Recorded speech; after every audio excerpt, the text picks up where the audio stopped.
information. What do we have here? The Time actor Woody Harrelson exposed our reality. I'm very interested to see what type of exposing him of all people are finna be.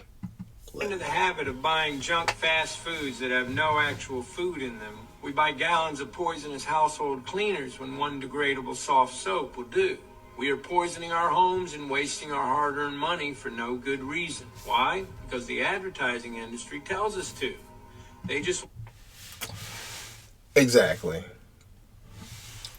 People have excess income, and that's a great thing. It's a beautiful thing. But a lot of people don't have structure, and they don't really know what to do with excess income.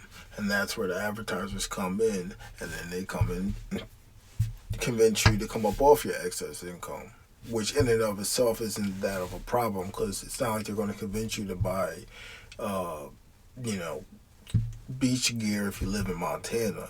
It's going to be relative to, you know, what you do need, but at the same time, it's a foreign influence on you. But, you know, maybe I'm looking too much into it, but then again, you know, if you look in the history of advertising, it's literally brainwashing, and they prohibited it from children under a certain age because... Let me stop. Here we go. You to buy stuff.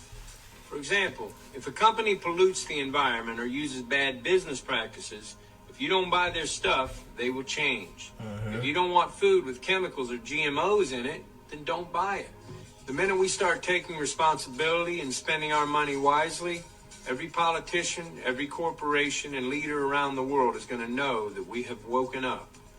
This is the 21st century. If we use our resources wisely, there's no reason why anyone shouldn't have what they need. There's no reason whatsoever why people are still starving to death on our...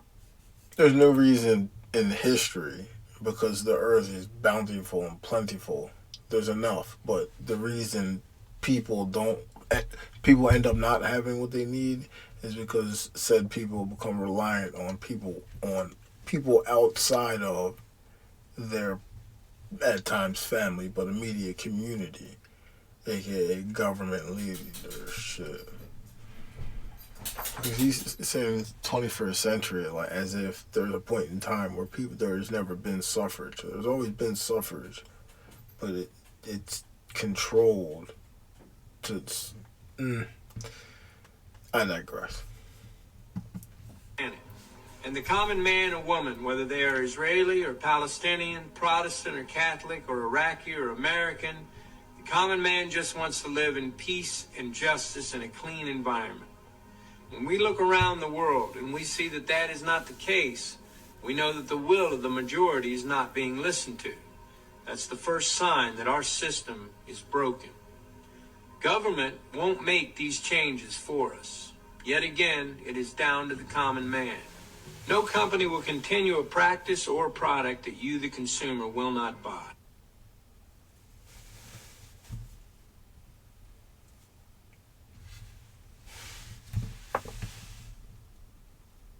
You know, his dad was president the day JFK was killed, and his dad is in jail for killing a public senator. He's a known hitman.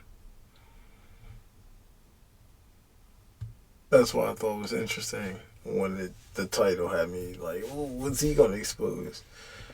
He just told you that there's junk food at the supermarket, and then if you don't want junk food, don't buy junk food. I mean, support the message. I don't want to sound like too much of a hater. But he has a lot more he could have exposed about our reality than a grocery store and consumer dollar priority politics, meaning where we prioritize your dollar if you line it with your politics, you know what I'm saying? I digress.